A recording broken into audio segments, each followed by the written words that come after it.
Ya sabemos que en Giza existen pozos y estructuras profundas, como el llamado Pozo de Osiris, y también sabemos que en la Gran Pirámide, la cámara subterránea está a unos 100 pies, en línea recta, por debajo de la base. Aún así, durante miles de años, la Gran Pirámide ha estado ahí, inmóvil, y la mayoría de científicos y expertos estaban convencidos de que ya no podía sorprendernos. Pensaban que todo estaba medido, explicado, archivado, y se equivocaron. Antes de seguir, si te gustan los misterios reales mezclados con preguntas que incomodan, suscríbete y deja un comentario con una sola palabra: Giza. Así sé que quieres la segunda parte, porque lo que viene se pone cada vez más raro. Bajo toneladas de piedra perfectamente encajada, podría existir una cámara que la historia todavía no ha registrado. Y si eso fuera cierto, entonces aparece la pregunta que nadie quiere formular demasiado alto. ¿Y si la pirámide nunca fue un mausoleo? ¿Y si se construyó para ocultar algo mucho más inquietante? Acompáñanos, porque lo que empieza como una revisión técnica termina convirtiéndose en un descenso hacia un enigma que, para algunos, cambia la manera en que entendemos el pasado humano. Todo comenzó con un escaneo que, en teoría, era rutinario. El equipo llegó a Giza con instrumentos pensados para inspecciones geológicas normales, revisiones que se hacen cada ciertos años para comprobar estabilidad, detectar filtraciones, buscar señales de humedad y medir cómo el clima del desierto afecta a una estructura tan antigua. Nada en la orden de trabajo sugería un hallazgo extraordinario. La Gran Pirámide ya había sido escaneada, estudiada, fotografiada y medida más veces que casi cualquier otro monumento del planeta. Piedra por piedra, pasaje por pasaje, cámara por cámara. Durante siglos se debatió cada teoría posible sobre su construcción. Pero la ciencia avanza, la tecnología se afina, y a veces mirar lo mismo con herramientas mejores revela algo que siempre estuvo ahí, solo que era invisible. El primer barrido térmico se hizo en la cara norte, como parte del procedimiento estándar. La idea era simple: buscar variaciones de temperatura en los bloques de caliza que indicaran daños internos o posibles vías de agua. Los expertos conocen esos patrones como si fueran huellas dactilares. La piedra se calienta con el sol, se enfría de noche y todo sigue un ritmo predecible, hasta que dejó de seguirlo. Aparecieron firmas de calor que no cuadraban. No era el calor superficial del sol, era una calidez constante, localizada, que parecía venir desde muy adentro, por debajo de la base, desde un lugar que, según todos los mapas, debería ser roca sólida, oscura y estable desde hace miles de años. La caliza sellada no produce calor por sí sola, lo absorbe y lo suelta lentamente. Sin embargo, esas señales no se comportaban como absorción solar, eran demasiado constantes, demasiado puestas en puntos específicos. Revisaron el equipo, recalibraron sensores, repitieron el recorrido y los resultados regresaron iguales. En ese momento, lo rutinario terminó, porque si el calor no venía del sol ni de la geología típica del lugar, entonces venía de otra cosa. Y cuanto más intentaban explicarlo, más incómodo se volvía el dato, como si debajo de la pirámide algo estuviera activo, y no desde ayer, sino desde muchísimo tiempo atrás. La idea más perturbadora no era solo que hubiera calor bajo la base, era que ese calor no era aleatorio. Cuando comenzaron a monitorearlo de forma continua, descubrieron que seguía un patrón: subía ligeramente, luego bajaba, luego volvía a subir. Un ciclo repetitivo, medible con precisión. No era un efecto del día y la noche. No coincidía con la salida o la puesta del sol. Tampoco con cambios climáticos. Seguía su propio ritmo. Y eso obligó al equipo a mirar con otros ojos algo que durante más de un siglo se dio por sentado: la cámara subterránea. Todo estudiante de historia antigua conoce las tres áreas principales dentro de la Gran Pirámide. La cámara del rey, ubicada en la parte superior. La cámara de la reina, más abajo. Y la cámara subterránea, excavada en la roca madre muy por debajo de la base. Durante generaciones, esta última fue considerada un intento fallido, un espacio tosco, inacabado. Se decía que los constructores la habían abandonado porque era demasiado irregular o insegura para servir como tumba, y que luego decidieron construir hacia arriba. Durante más de 100 años, se asumió que ese era el punto más profundo del monumento. Debajo de ella, solo roca sólida extendiéndose hacia el interior de la meseta, hasta que la tecnología volvió a intervenir. El equipo empleó tomografía de mones, una técnica que utiliza rayos cósmicos para detectar variaciones de densidad dentro de grandes estructuras. La expectativa era simple: confirmar lo ya sabido. Roca compacta, cámaras conocidas, nada nuevo. Pero los resultados no fueron tan simples. Debajo de la cámara subterránea aparecieron zonas de baja densidad, espacios donde la roca debería ser maciza, pero mostraba cavidades organizadas, delimitadas, con formas que no parecían resultado de procesos naturales. No eran grietas irregulares ni túneles colapsados. Tenían tenían límites definidos. Ese hallazgo cambió el enfoque completo, porque si la cámara subterránea no era el punto más bajo, entonces no era la base, era una cubierta. La pregunta dejó de ser ¿por qué la construyeron ahí? Y pasó a ser ¿qué había debajo antes de que la construyeran? A medida que los escaneos penetraban más, los datos se volvían aún más extraños. Algunas cavidades no parecían estar vacías del todo. La absorción de mones no coincidía exactamente con aire, ni con agua, ni con roca compacta. Era como si hubiera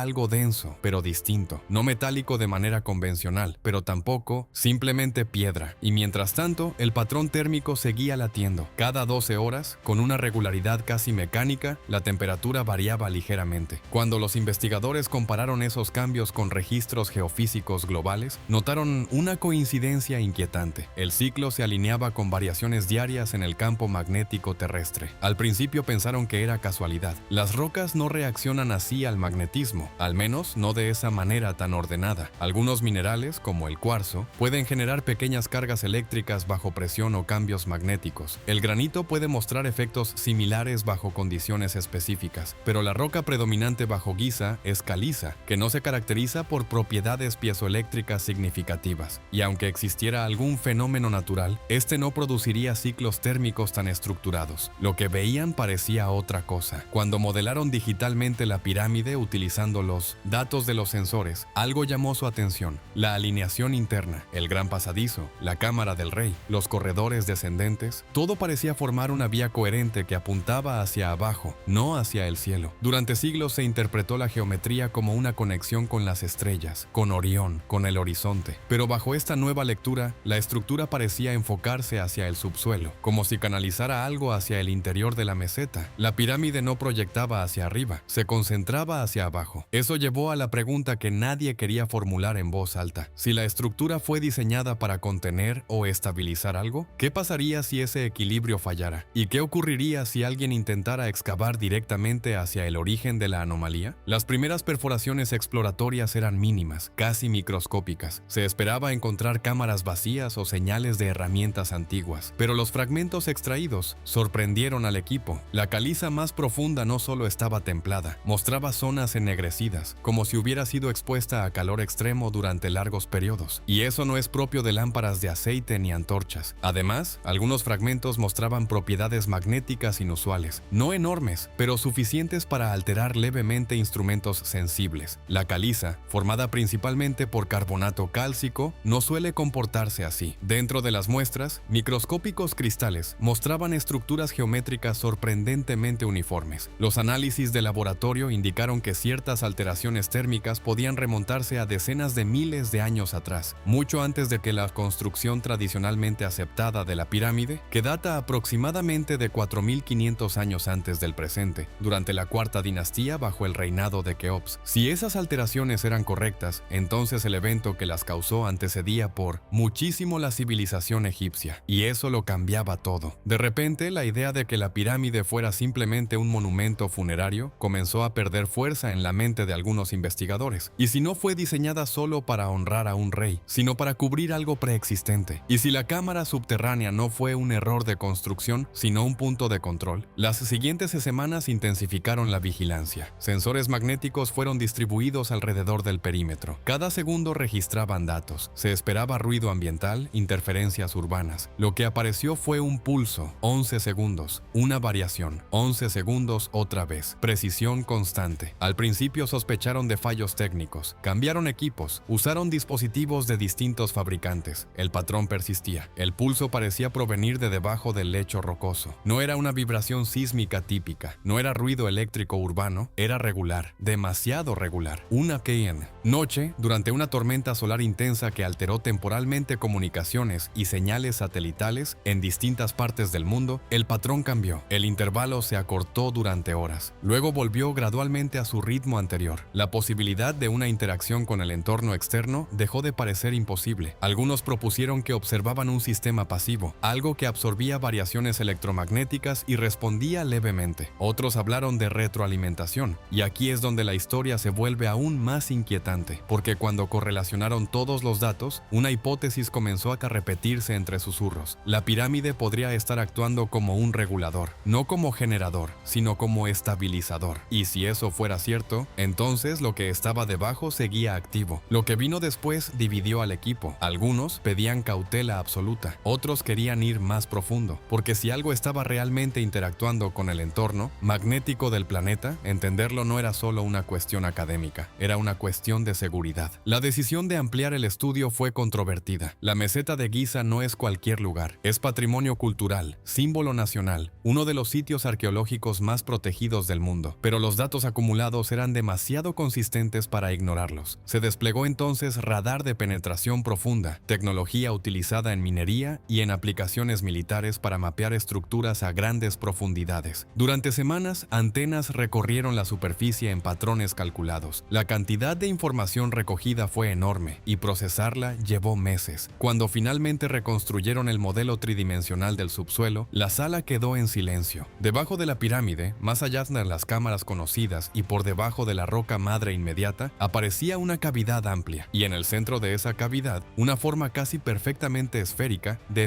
Dembane, aproximadamente 30 metros de diámetro. No había marcas visibles de excavación alrededor, no parecían existir túneles de acceso. La superficie reflejaba las señales del radar de forma uniforme, muy distinta a la roca circundante. No era una textura irregular típica de la caliza, era lisa en su respuesta. La esfera se ubicaba directamente bajo el eje vertical que conecta la cámara del rey con la cámara subterránea. Esa alineación era demasiado precisa para ser descartada como coincidencia. Los estudios geológicos del entorno mostraron algo aún más desconcertante. Ciertas fracturas selladas alrededor de la cavidad contenían restos orgánicos antiguos cuya datación indicaba que el sellado podía remontarse a al menos 12.000 años antes del presente, quizá más. Eso significaba que la cavidad existía mucho antes de la construcción atribuida a la pirámide, alrededor del año 2500 antes de nuestra era, mucho antes de las primeras dinastías, mucho antes de ciudades organizadas en la región. La conclusión provisional fue inquietante. Los constructores de la pirámide no habrían colocado ese objeto, lo habrían encontrado. La siguiente pregunta fue inevitable. ¿Por qué cubrirlo? Los sensores magnéticos seguían operando. El pulso de 11,3 segundos continuaba registrándose día y noche. Y entonces ocurrió algo que cambió el tono del proyecto. Los dispositivos electrónicos cercanos comenzaron a comportarse de manera errática. Radios captaban interferencias con un ritmo coincidente. Brújulas no se estabilizaban correctamente. Algunos relojes digitales registraron breves desfases temporales que luego se corregían. Nada espectacular, nada que por sí solo demostrara algo extraordinario, pero el patrón era persistente. Cuando compararon el pulso con la forma de una señal cardíaca en un electrocardiograma, la similitud llamó la atención, no porque implicara vida biológica, sino por la regularidad de la curva. Ascenso, pico, descenso, pausa. Un latido. El equipo probó generadores electromagnéticos de baja intensidad en superficie. Al activarlos, el patrón subterráneo mostró ligeras variaciones en amplitud, no drásticas, pero detectables, como si respondiera. El experimento se detuvo de inmediato por precaución. Sin embargo, el dato quedó registrado. El fenómeno no era completamente aislado. Semanas después, los análisis de las muestras más profundas arrojaron resultados difíciles de ignorar. La caliza cercana a la esfera mostraba evidencia de exposición térmica extrema en capas diferenciadas. Una capa muy antigua indicaba temperaturas superiores a los 1000 grados Celsius, lo bastante altas como para alterar profundamente la estructura mineral. Otra capa, miles de años posterior, mostraba fracturas radiales consistentes con liberación súbita de energía. La más superficial de las tres capas, en cambio, contenía marcas compatibles con trabajo humano, canales tallados, bloques colocados estratégicamente, modificaciones deliberadas. El patrón sugería tres momentos distintos: un evento extremadamente antiguo, otro menos intenso pero posterior, y finalmente una intervención humana. Si eso fuera correcto, entonces los constructores habrían actuado después de un segundo episodio de liberación energética, sellando el área bajo millones de bloques de piedra. La alineación con el norte verdadero, precisa dentro de una fracción mínima de grado, dejó de parecer puramente simbólica. El campo magnético terrestre fluye de norte a sur. La pirámide está orientada exactamente en ese eje. El modelo matemático propuesto por algunos ingenieros sugería que la estructura podía actuar como un disipador, absorber variaciones del entorno y distribuirlas a lo largo de su masa. Energía ascendente desde la esfera, interceptada por la cámara subterránea, canalizada hacia la cámara de la reina, modulada en el gran pasadizo, estabilizada en la cámara del Cosarinde, rey. Un sistema de contención geométrico. Si aquello era correcto, entonces durante aproximadamente 4500 años el sistema habría funcionado, hasta que empezó a cambiar. cambiar. En un periodo de pocas semanas, el pulso varió ligeramente en 3 ocasiones. Primero a 10,9 segundos durante varias horas, días después a 11,8, más adelante a 10,1 durante una tarde completa. Pequeños cambios, pero cambios al fin. Las reuniones dejaron de ser académicas. Autoridades nacionales e internacionales fueron informadas. Hubo encuentros discretos en diferentes capitales. La decisión fue clara: detener cualquier perforación adicional. La zona inferior quedó restringida, sensores retirados, experimentos suspendidos. Quedaron las preguntas. Si la esfera era una fuente de energía, ¿por qué pulsaba con regularidad casi biológica? Si era un estabilizador planetario, ¿por qué reaccionaba a estímulos externos? Y si era algo distinto, algo que una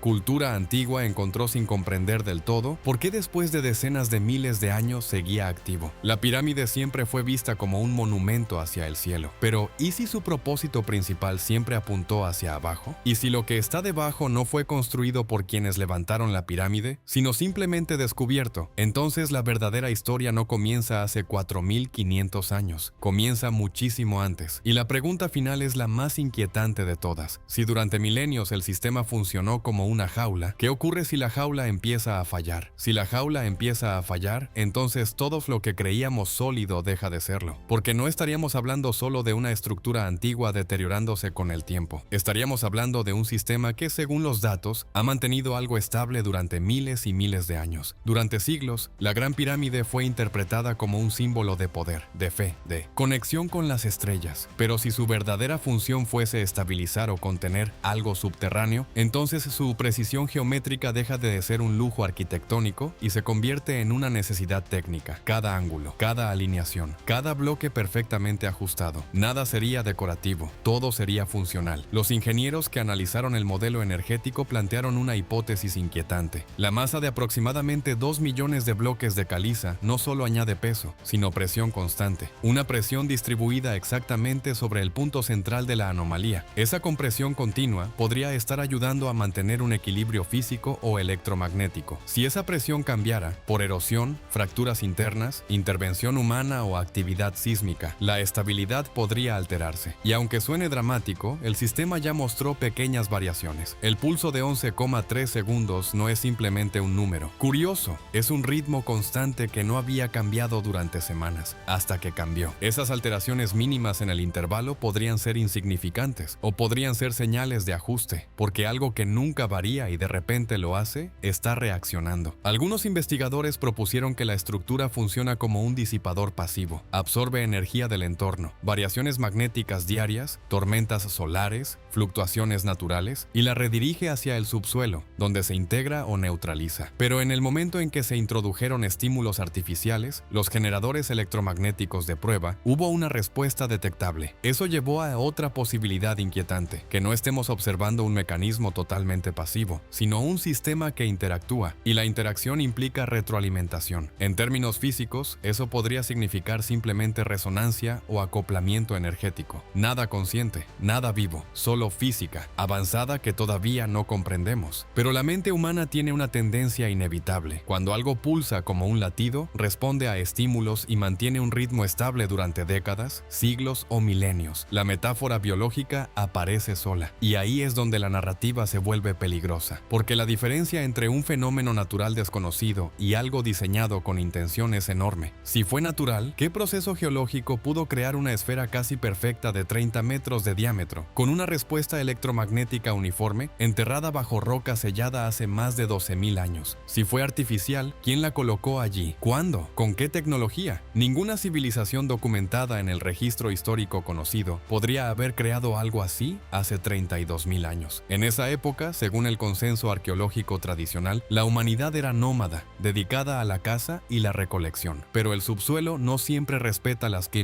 cronologías cómodas. Algunos sugieren una explicación más sobria, una formación geológica inusual, amplificada por cavidades naturales, combinada con efectos de resonancia magnética poco comunes. Una coincidencia extraordinaria, pero coincidencia al fin. Otros no están tan convencidos. La distribución en capas del daño térmico, primero extremo, luego moderado, finalmente intervención humana, sugiere una secuencia de eventos. Un primer episodio antiguo, un segundo miles de años después, y una reacción constructiva posterior. Si eso es correcto, entonces los constructores no solo edificaron un monumento, experimento, sino una solución, y esa solución habría funcionado durante aproximadamente 4500 años, hasta ahora. Las anomalías tecnológicas recientes son pequeñas, pero persistentes. Equipos electrónicos desincronizados, instrumentos sensibles alterados, variaciones magnéticas leves pero coherentes, nada catastrófico, todavía. Y ahí es donde surge la Z. Pregunta que nadie quiere formular en público. Si la estructura fue diseñada para contener energía acumulada, ¿qué pasa si deja de hacerlo? En el escenario más simple, nada dramático ocurriría. El pulso disminuiría con el tiempo hasta desaparecer. El sistema se estabilizaría solo. En el escenario más complejo, podríamos estar ante un proceso de acumulación gradual, una resonancia creciente. La historia geológica muestra que la liberación súbita de energía bajo la corteza puede fracturar roca sólida durante cientos de metros. Las capas antiguas detectadas lo demuestran. Hubo al menos 2 eventos significativos en el pasado remoto. Si aquello fue una liberación de energía, fue lo bastante intensa como para alterar permanentemente la estructura mineral. La pirámide, entonces, actuaría como una válvula reguladora. Pero las válvulas pueden deteriorarse, y si la jaula se debilita, no hablamos necesariamente de explosiones espectaculares ni de colapsos inmediatos. Hablamos de algo más sutil y quizá más inquietante: inestabilidad progresiva, alteraciones magnéticas regionales, perturbaciones en comunicaciones, interferencias tecnológicas amplificadas. Vivimos en una civilización completamente dependiente de la estabilidad electromagnética, satélites, redes eléctricas, navegación, comunicaciones globales. Un fenómeno subterráneo que interactúe con el campo magnético terrestre no es un asunto meramente arqueológico, es geofísico, es tecnológico, es global. Sin embargo, también es posible que todo esto sea una interpretación exagerada de datos complejos, que la esfera sea una formación natural extremadamente rara, que el pulso sea el resultado de resonancia geológica inducida por corrientes telúricas, que los cambios sean simples fluctuaciones estadísticas. Esa posibilidad no debe descartarse, pero la coincidencia entre alineación estructural, precisión geométrica, cavidad profunda, capas de daño térmico y patrón magnético constante sigue siendo difícil de ignorar. Y aquí regresamos al principio. Durante miles de años, la Gran Pirámide fue vista como una tumba, luego como un observatorio astronómico, después como símbolo iniciático. Tal vez siempre estuvimos mirando hacia arriba cuando debíamos mirar hacia abajo. Quizá la estructura más estudiada del mundo todavía guarda su función principal bajo toneladas de piedra, y si durante milenios ha cumplido silenciosamente su tarea. La pregunta final no es solo qué es la esfera, la pregunta es si sigue equilibrada, porque si el pulso continúa variando, si las capas internas muestran nuevas tensiones, si el sistema responde cada vez con mayor intensidad a estímulos externos, entonces la jaula no estaría rompiéndose de golpe, estaría despertando lentamente, y eso cambia completamente el significado de la palabra monumento.